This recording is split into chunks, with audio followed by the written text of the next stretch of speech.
우리가 오늘 에스겔 36장 16절부터 36절까지의 말씀을 쭉 읽었는데, 이 말씀은 에스겔 전체의 메시지를 요약했다. 그러니까 이스라엘 전체의 메시지를 확실하게 제시해주는 부분이다 라고 볼 수가 있습니다. 에스겔에게 하나님의 말씀이 임했던 때는 이스라엘이 바벨론의 포로로 잡혀갔을 때, 그래서 포로 생활을 했을 때 에스겔에게 하나님의 말씀이 임했습니다. 다시 말하면 포로 시대의 예언자라고 할 수가 있겠습니다. 이스라엘은 비참한 포로 생활을 하면서 자신의 과거를 다시 살펴볼 수 있는 기회를 갖게 되었습니다. 한동안은 아무 문제 없이 잘 살았던 것 같은데, 하나님이 주신 땅에서 복을 누리며 살았던 것 같은데, 언제부턴가 어긋나기 시작했고, 언제부턴가 하나님과 거리가 멀어지기 시작했고, 언제부턴가는 하나님을 경외하던 마음이 식어버렸고, 언제부턴가는 하나님과의 관계가 어긋나기 시작했습니다.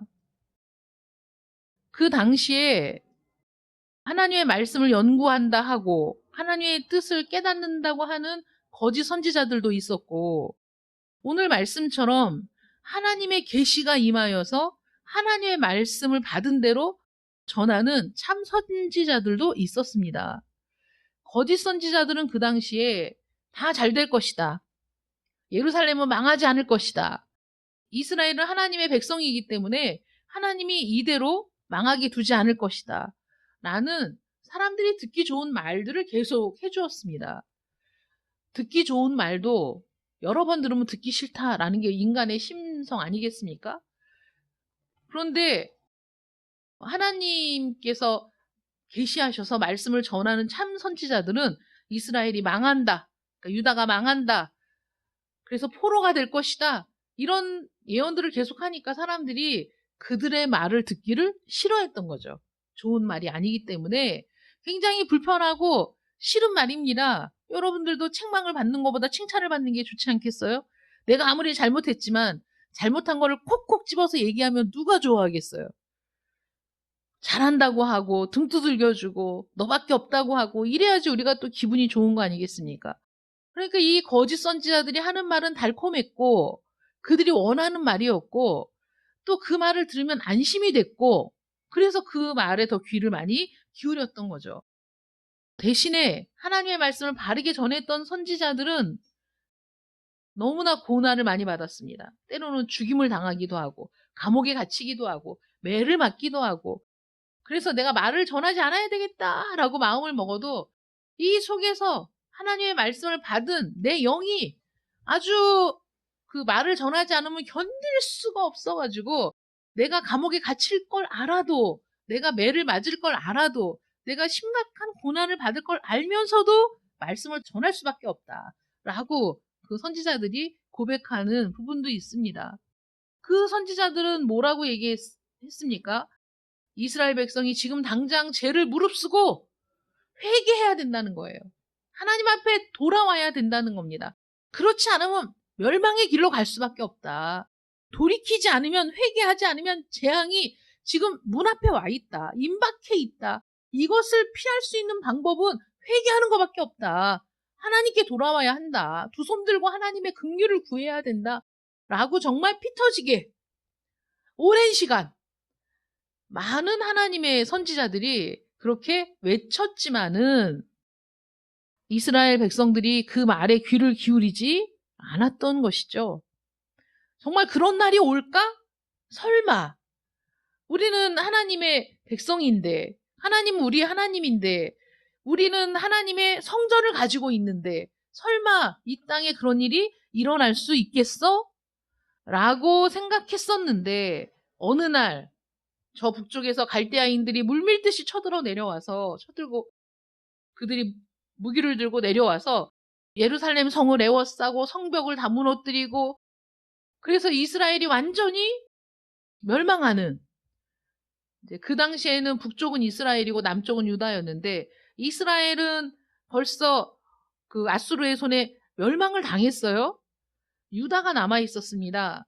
그런데도 그 하나님의 말씀에 귀를 기울이지 않고 있다가 바벨론에 의해서 완전히 쑥대밭이 되고 다 무너지고, 그리고 백성들은 포로로 다 끌려가고, 그래서 거기가 완전히 황폐하게 되었다는 거예요. 어떤 것도 살 수 없는 그런 지역이 되고 말았습니다. 소망이 없습니다. 무엇을 할 수 있습니까?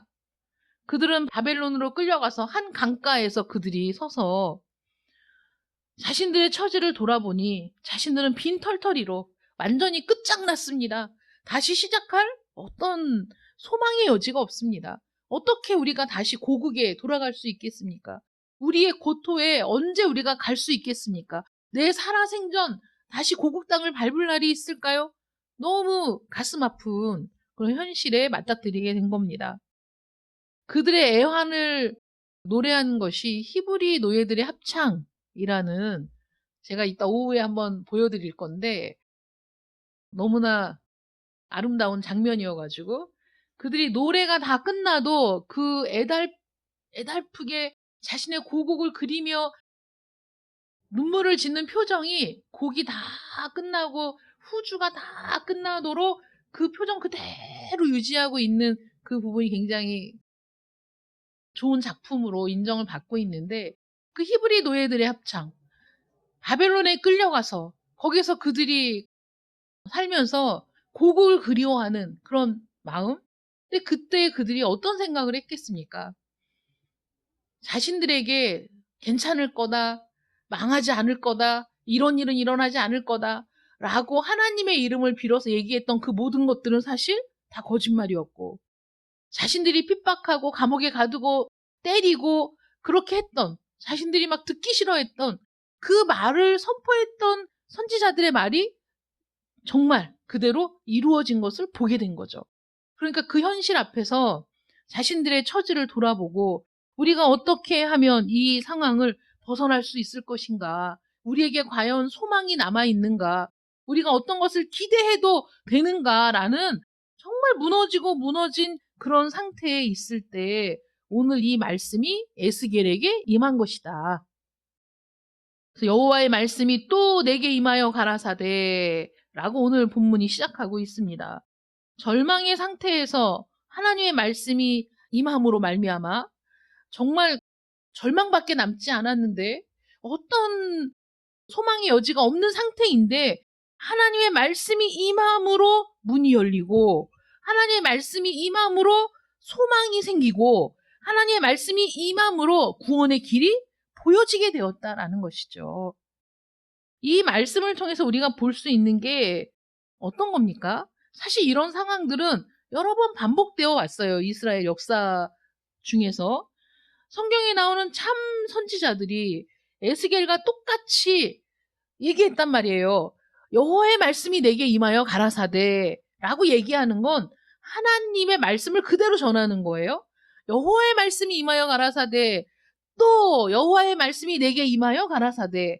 그 전에도 이런 일이 있었다는 거죠. 또 그 에스겔 말고 다른 선지자들도 그렇게 얘기했어요. 여호와의 말씀이 내게 임하여 가라사대. 하나님을 만났고 하나님이 계시해 주셨고 하나님이 말씀을 주시면서 이스라엘 백성들에게 전해라 했기 때문에 이 선지자들이 하나님의 말씀을 그대로 전한 겁니다. 자신들에게 어떤 해악이 미칠지라도 하나님의 말씀이기 때문에 전한 거예요. 그 하나님의 말씀만이 이스라엘에게 구원의 길이 되고 소망의 길이 되었던 거지, 아무리 사람이 듣기 좋은 말을 하고 아무리 좋은 말을 해 주어도 그 말은 사실 생명이 되는 말이 아니었던 거죠. 구원의 길을 알려주는 말이 아니었던 겁니다. 오직 하나님의 말씀만이 우리에게 구원의 길이 됐어요. 하나님의 계시, 하나님의 말씀을 들었습니다. 그리고 하나님의 명령대로 동족에게 전했습니다. 신약에서도 모든 성경은 하나님의 감동으로 되었다라고 기록하고 있죠.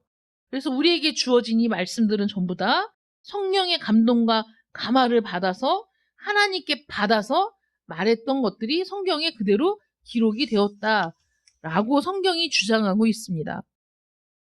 혼란 가운데 있는 우리도 역시 마찬가지로 양쪽 진영의 말들이 계속 우리에게 들려오는 거죠. 이래도 괜찮다, 이대로 살아도 좋다, 이대로만 가도 편안하다 라는 소리가 우리에게 들려지고, 또 하나님의 말씀은 이대로 좋은 게 아니다. 그대로 있으면 안 된다. 멈추어 있으면 안 된다. 지금 내 상태를 정확하게 보아야 한다. 라고 우리에게 하나님은 말씀하시는 거예요. 우리는 어떤 말이 듣고 싶습니까? 이대로도 좋다, 괜찮다, 잘 될 것이다. 이런 말이 듣고 싶습니까? 이대로는 안 된다. 가만히 있으면 안 된다. 멈춰 있으면 안 된다. 앞으로 나아가야 한다. 은혜를 구해야 한다. 기도해야 한다. 회개해야 한다. 라는 말이 듣기 좋습니까? 여러분, 어떤 말이 듣기 좋습니까? 우리는 언제나 좋은 말을 듣고 싶어 하죠. 내 마음에 맞는 말을 듣고 싶어 해. 그러나 하나님의 선지자들은 사람들이 듣고 싶어 하는 말을 해준 게 아니라 하나님의 말을 전한 거죠. 그것이 참 선지자라는 사실을 이들은 바벨론에 끌려와서 깨닫게 되었다는 거예요. 내가 듣고 싶어 하는 말을 해주는 것이 나에게 유익한 것이 아니라 하나님의 말씀이 나에게 유익한 거였어. 여러분, 아멘입니까? 내가 듣고 싶은 말을 해주는 게 나에게 유익이 아니야. 내가 듣기 싫어도 하나님의 말씀이 나에게 유익한 거야. 하나님의 말씀이 나에게 생명이 되는 거야. 그 말씀을 귀담아 들어야 돼. 그 말씀을 선포하는 것이 하나님의 말씀을 받은 자의 사명인 거죠. 그래서 그렇게 싫어해도 얘기할 수밖에 없는 거예요. 죄와 비참과 수치 속에 사는 자들, 그들에게 자신의 필요와 구원의 길에 관한 그 진실에 도달할 수 있는 능력이 있느냐? 없어요. 사람은 자기 스스로 구원의 길에 다다를 수 있는 능력이 없어. 사람은 자기 스스로 자기를 객관적으로 보고 잘못된 것을 끄집어낼 수 있는 능력이 없어.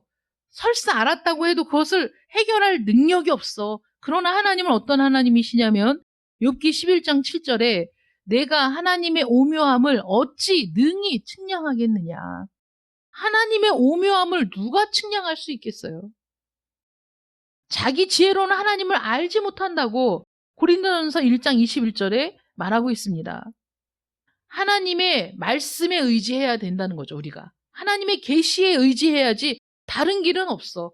우리에게 다른 선택지가 없어. 두 가지밖에. 하나는 뭐냐면 하나님이 말씀하셨으니 내가 그 말씀을 믿겠습니다. 라고 하든가 아니면 하나님이 뭐라고 말씀하셔도 나는 믿지 않겠습니다. 동의하지 않습니다. 두 개밖에 없다니까. 중간지대가 없는 거예요. 회색지대가 없는 거야. 하나님을 선택하느냐 아니냐 두 가지밖에 없다는 거죠. 우리에게.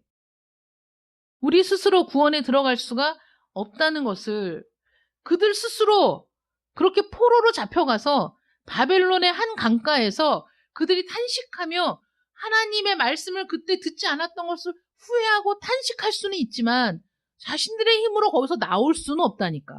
자신들의 힘으로 그걸 벗어날 수가 없어. 절망적인 거지. 너무나 고통스럽고 절망적인 거예요. 희망이 없어. 그때 하나님의 말씀이 임했다라는 것이죠. 그 말씀을 한번 살펴봅시다. 하나님께서 그들을 책망하시는데 이렇게 책망하십니다. 16절에 여호와의 말씀이 또 내게 임하여 이르시되 인자야, 인자는 에스겔을 부르는 거죠. 인자야, 이스라엘 족속이 그들의 고국 땅에 거주할 때에 그들의 행위로 그 땅을 더럽혔다라고 말씀하시잖아요. 그 땅을 더럽힌 건 그 누구도 아니야. 너희들이 그 땅을 더럽혔어. 라고 지금 책망하시죠. 그들의 행위를 월경 중에 있는 여인의 부정함과 같다라는 표현이 지금 이 시대에는 거부감을 느끼는 사람이 있겠지만 율법에는 피를 쏟는다라는 게 생명을 상실한다 라는 것을 의미했어요. 그래서 생명을 상실한다라는 것을 의미하고 또 죄를 드러내고 쏟아내는 것, 그것을 의미해서 이런 그 법이 있었습니다. 그러니까 너희들의 행위가 그렇다라는 것이죠. 그들이 땅 위에 피를 쏟았다라는 이 말이 어떤 거냐면 이스라엘의 상태가 정치적으로도 경제적으로도 모든 종류의 도덕적인 범죄가 만연했다. 한두 사람이 아니고 한 특정한 인물에 의해서가 아니라 습관적으로 그 땅에 그런 죄가 가득했다라는 거예요. 정치적인 압제, 경제적인 착취, 부자는 부자대로 가난한 자들에게 범죄하고 가난한 자들은 가난한 자들대로 또 범죄해서 그 땅에 죄악이 가득했다. 도덕적인 범죄에 있어서도 이들은 구제받을 수 없을 정도로 타락했다. 그리고 또 하나는 우상 숭배를 통해서 종교적인 범죄도 그 땅에 가득했다라는 것이죠. 그러니까 도덕적으로, 종교적으로 이들이 완전히 타락했어. 하나님이 경고해도 듣지 않아. 하나님이 지적을 해도 듣지 않아. 선지자를 보내니까 가두어버리고 죽여버려. 이런 모든 시간들 속에서 하나님이 길이 참으시며 이들을 돌이키려고 해보았지만 이들은 자기의 죄악으로 인해서 망하고 죽을 수밖에 없는 그런 죄를 저질렀다는 것이죠. 그들이 자신들의 고국에 있을 때 이런 죄를 지었기 때문에 내가 분노를 그들에게 쏟았다. 그 행위대로 심판했다. 그래서 그 행위대로 심판한 게 그 나라가 완전히 멸망하고 누구도 거주할 수 없는 황폐한 땅이 되고 그 땅에 사는 사람들은 각국의 포로로 붙잡혀가는 그런 죄를 지었다는 거죠. 하나님이 힘이 있어서 이들을 그냥 압제한 게 아니라 이들의 죄악이 한 번, 두 번이 아니라 끊임없이 계속해서 하나님이 경고하시고 선지자들을 보내고 그렇게 했어도 이들이 죄에서 돌이키지 않았다는 것이죠. 그래서 그들을 그 땅에서 하나님이 쫓아내셨습니다. 근데 이 당시에는 그 주변에 있는 나라들의 그 신관이 어떤 거냐면 그 땅을 그 신이 지켜주고 있어. 그래서 그 땅을 자기네들이 섬기며 사는 거야. 그러면 그 신과 관계가 좋을 때 그 신이 그 땅을 지키고 그 땅에서 사는 사람들을 지켜주는데 아유 저기 이스라엘을 보니까 쟤네들이 다 쫓겨났네? 거기는 아무도 살 수 없는 땅이 되었네? 여러 나라로 다 흩어져 버렸어. 이걸 보니까 이방 나라들이 볼 때는 저기는 하나님께 버림받았구나. 저들이 섬기는 신에게 버림받았구나. 이렇게 생각했고 두 번째는 저 땅을 지키는 그 신, 하나님은 자기 백성을 지킬 수 없는 능력이 없는 신이구나. 이렇게 얘기했다는 거예요. 그러니까 하나님은 이스라엘 백성들을 치리하고 이들의 범죄를 심판하기 위해서 내쫓았는데 주변에 있는 나라들은 하나님을 그렇게 능력이 없는 신이요? 그 땅 백성들은 하나님께 버림받은 백성들이요? 이렇게 얘기하니 하나님의 이름이 더럽혀졌다. 하나님의 명예가 땅에 떨어졌다.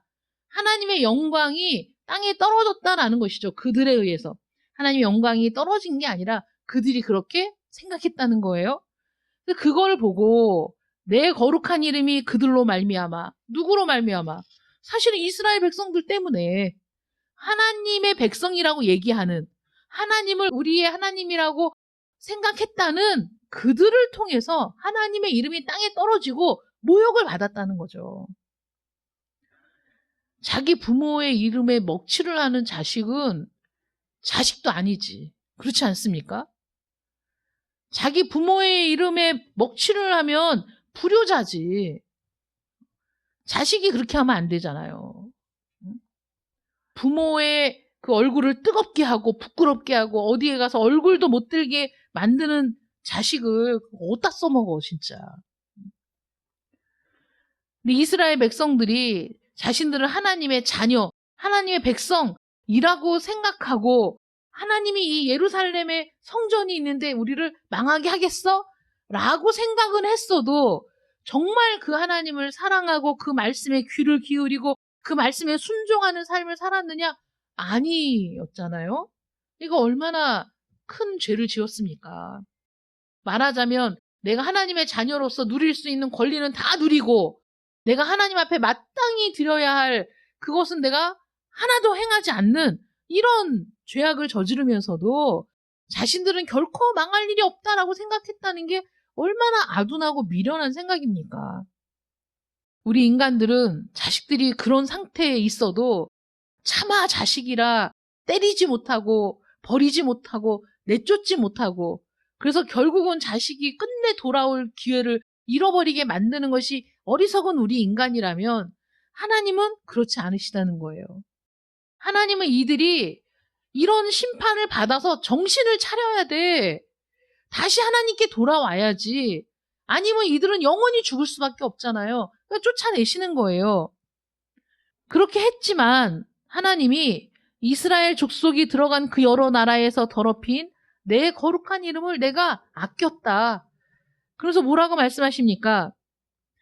22절에 보면 그러므로 너는 이스라엘 족속에게 이르기를 주 여호와께서 이같이 말씀하시기를 이스라엘 족속아 내가 이렇게 행함은 너희를 위함이 아니요 너희가 들어간 그 여러 나라에서 더럽힌 나의 거룩한 이름을 위함이라.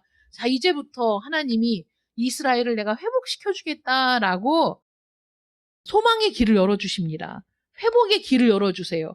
새로운 문을 열어주시는데 이스라엘 백성이 소망의 문을 스스로 열 수 있습니까? 회복의 문을 스스로 열 수 있습니까? 불가능하죠. 불가능한데 하나님이 열어주시겠다는 거예요. 그런데 그게 이스라엘 백성들 때문이 아니라는 거예요. 그들이 잘해서가 아니야. 그들이 이제는 번듯한 하나님의 자녀로서의 모습을 갖추었기 때문이 아니야. 여전히 그들은 비참하고 여전히 그들은 자신들의 상황에서 벗어날 길이 없는 자들이야. 그런데 하나님이 당신의 이름을 위하여, 당신의 영광을 위하여, 하나님이 자기 백성을 사랑하시고 인도하시는 하나님이라는 하나님의 이름을 위해 이들을 이 자리에서 이끌어내시겠다. 구원해내시겠다. 이들에게 소망을 주시겠다라고 약속을 주시는 거라는 거죠. 그러니까 여러분 이 말씀을 통해서 우리가 다시 한번 생각해 볼까요? 하나님은 영원하시고 변함이 없으십니다. 영원토록. 회전하는 그림자도 없으신 분이에요. 변함없이 영원히 동일하신 하나님을 우리가 섬기는데 우리도 변함이 없어. 우리는 항상 죄를 선택하고 우리는 항상 하나님을 거역해. 모든 인간이 그래왔어요. 인간의 역사 중에.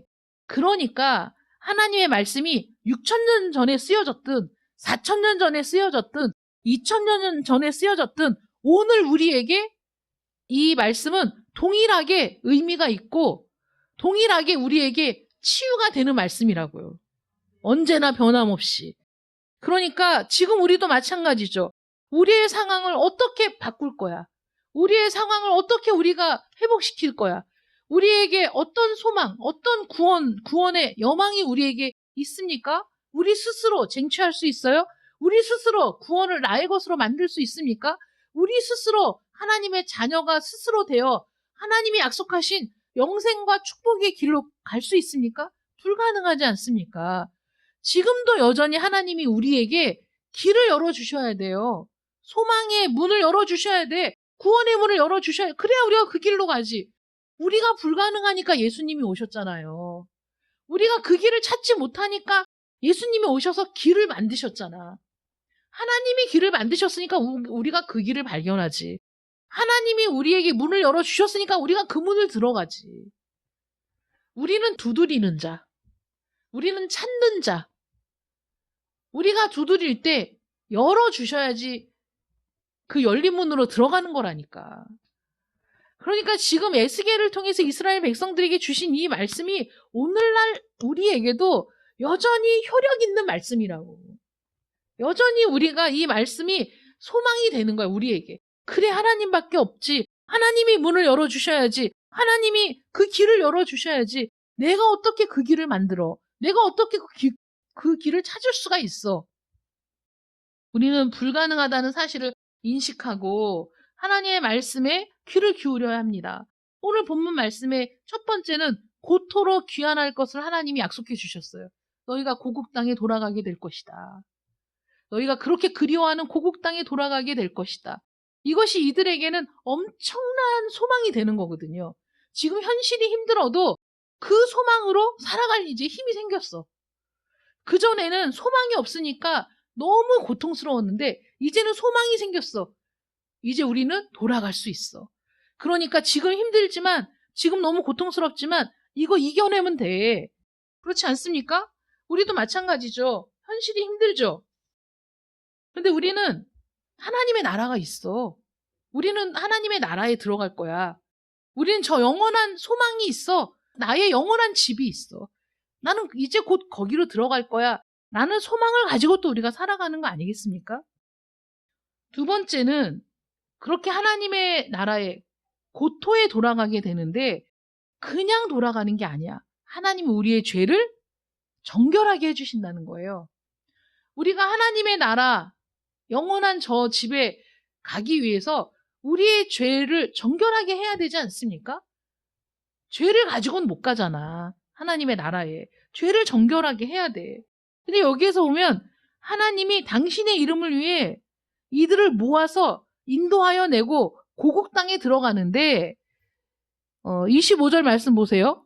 맑은 물을 너희에게 뿌려서 너희로 정결하게 하되 곧 너희 모든 더러운 것에서와 모든 우상 숭배에서 너희를 정결하게 할 것이며. 이것도 누가 하는 거야? 내가 스스로 정결하게 할 수 있어? 하나님이 정결하게 해주신다는 거잖아. 하나님이.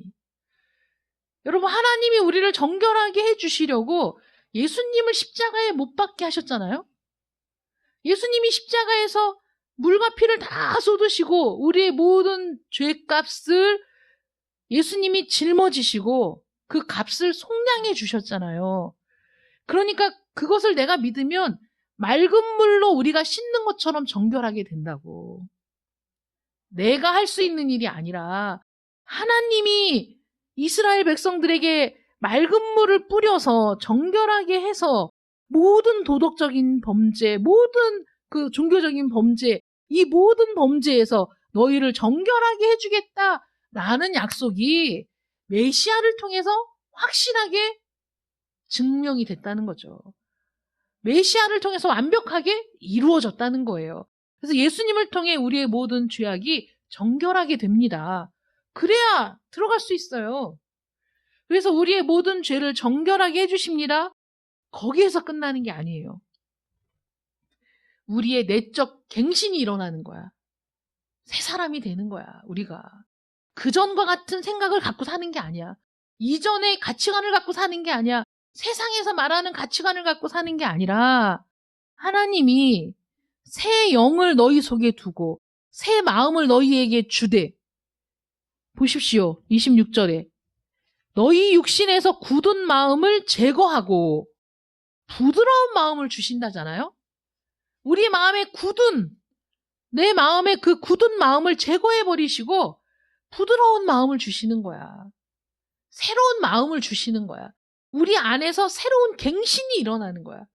이전 것을 닦아서 쓰는 게 아니라 이전에 그거 못 쓸 것들, 끊임없이 죄만 생각하고 끊임없이 하나님을 대적할 것만 생각했던 그 굳은 마음을 제거해버리시고 부드러운 마음을 주신다는 거지. 하나님의 말씀을 듣고 깨닫는 마음, 하나님의 말씀을 듣고 은혜로 충만해지는 마음, 하나님의 말씀을 듣고 아멘으로 받는 마음, 우리 마음에 내적 갱신이 일어나는 거죠. 이것도 누가 주시는 거예요? 하나님이 주시는 거라고. 하나님이. 내가 할 수 있을 것 같지? 안 된다니까. 우리는 평안한 얼굴로 또 아무 악의가 없는 얼굴로 대화를 하면서도 내 머릿속으로, 내 마음속으로 수십 가지, 수만 가지 생각들을 하잖아. 우리는 다른 사람하고 대화를 하면서도, 여러분, 우리가 살아가는데 다른 사람의 마음이 들린다고 생각해봐요. 다른 사람들의 생각이 다 들린다고 생각해봐. 그런 영화가 있었던 것 같아, 그 전에. 막 들리는 거야, 저 사람의 생각이. 막 들려, 마음속의 생각들이. 그럼 여러분, 이 세상에서 한순간도 평화가 유지될 것 같아요? 우리는 모든 인간에게 염증을 느끼고 자기 혼자 살아야 되겠다, 이렇게 생각을 할 것 같아. 응? 모든 사람들의 마음의 생각들이 다 들리면 우리는 한순간도 진짜 완벽하게 거룩하고 깨끗하기가 어려운 존재라고. 그러니까 내가 바뀌지 않으면 안 되는 거야. 씻어서 되는 게 아니고, 뭘로 씻어서 되는 게 아니라 그것을 제거해버려야 돼. 그래서 새로운 게 들어와야 돼. 그런데 하나님이 우리에게 새로운 마음을 주신대잖아. 우리가 하나님의 나라에 들어갈, 이들이 고토로 귀환할 것에 대한 소망을 주시고, 이들의 죄를 정결하게 해주시고, 이들이 내적 갱신이 일어나서 새로운 마음으로 살아갈 수 있도록 해주시고, 거기에 더하여서 27절 말씀 보시면 또 내 영을 너희 속에 두어 너희로 내 율례를 행하게 하리니 너희가 내 규례를 지켜 행할지라. 내 영을 너희 속에 두어. 우리 안에 이 새 마음을 주셔서 우리의 굳은 마음을 제거하고 새로운 마음, 부드러운 마음을 주셔서 우리 안에서 내적 갱신이 이루어지게 하는 것에서 끝나는 게 아니라 거기에다 하나님의 영을 부어주셔서 그 하나님의 영이 우리 안에 있어서 우리가 하나님의 말씀을 그냥 그 사모하게 하고 말씀을 지켜 행하게 하고 그래서 하나님의 자녀답게 살아가게 하는 여기까지 하나님이 해주시겠다라고 약속을 해주셨다는 것이죠. 이게 얼마나 놀라운 은총입니까? 여러분들에게 주시는 게 너무 완벽하지 않아요? 하나님의 계획이 너무 퍼펙트한 거야. 너무 완벽한 거야. 그냥 우리를 단순히 한순간 치료해 주시고 한순간 우리에게 적선하시고 한순간 우리를 긍휼히 여기시는 것에서 끝나는 것이 아니라 영원토록 하나님이 함께 하시겠다는 약속을 주시잖아요. 당신의 영을 우리에게 부어주신다잖아. 그리고 우리와 함께 하시겠다. 우리와 영원토록 함께 하겠다. 내가 너를 끝까지 버리지 않겠다. 내가 너와 늘 함께 하겠다. 라고 약속해 주셨잖아요. 이 약속이 언제 성취되었습니까? 메시아를 통해서. 예수께서 우리를 위해 죽으시고 다시 부활하신 사건을 통해서 그리고 그 후에 성령의 강림을 통해서 완벽하게 성취해 주신 것이죠. 우리가 지난주에 부활주일로 지켰습니다. 이제 부활주일이 지나서 부활의 첫 열매, 초실절이 뭐냐면 보리 이삭, 처음 뵌 보리 이삭을 하나님께 드리는 게 초실절입니다.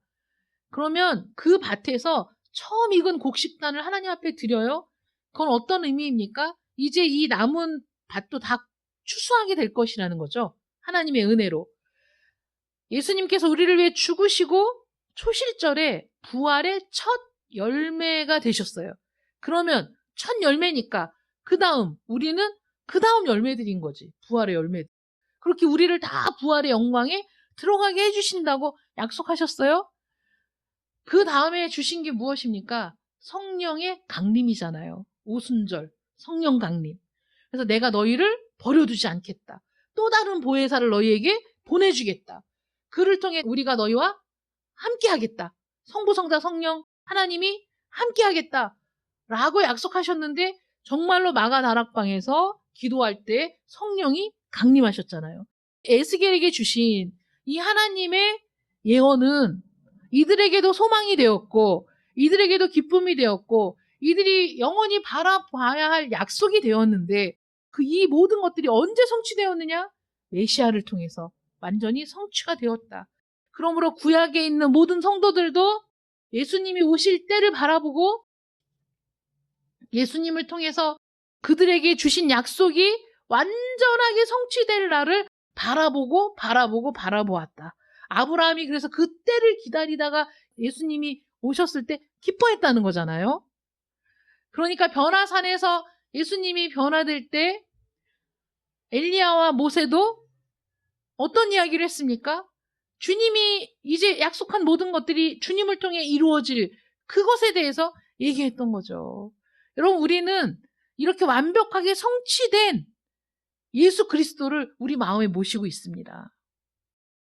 완벽하게 성취하신 예수 그리스도가 우리와 함께 있습니다. 여러분, 우리가 어떻게 살아야 되겠습니까? 여러분들에게 죄의 정결이 이루어졌습니까? 여러분들의 모든 죄악을 하나님 앞에 고백하고 깨끗게 하심을 입었습니까? 여러분들의 심령에 굳은 마음이 제거되고 여러분들에게 새로운 마음이 주어졌습니까? 하나님의 영이 여러분들에게 부어져서 메시아를 통해 주신 모든 약속이 여러분들 안에서 완전히 성취되었습니까? 여러분들이 그런 성도들이 되시길 축원합니다. 그래서 하나님의 그 언약 가운데 매여 있고 하나님의 성령으로 충만하여 이 모든 은총을 충만히 누리는 복된 자들 되시기를 축원합니다. 기도하겠습니다. 사랑의 아버지 하나님 감사합니다. 우리 주 예수 그리스도를 통하여 이루어진 일들이 이렇게 놀라운 일들입니다. 바벨론 강가에서 자신들의 처지를 다시 확인하고 하나님의 말씀을 거역했던 자신들의 죄악을 슬퍼하며 소망이 없이 그들이 탄식하고 있을 때 그때 하나님의 말씀이 임했습니다. 그들에게 소망이 주어졌습니다. 그들에게 새로운 미래가 열렸습니다. 그들이 앞으로 바라보고 나아가야 할 길이 열렸습니다. 하나님이 놀라운 언약을 해주셨습니다. 그 모든 것들이 우리 주 예수 그리스도를 통해서 성취되었습니다.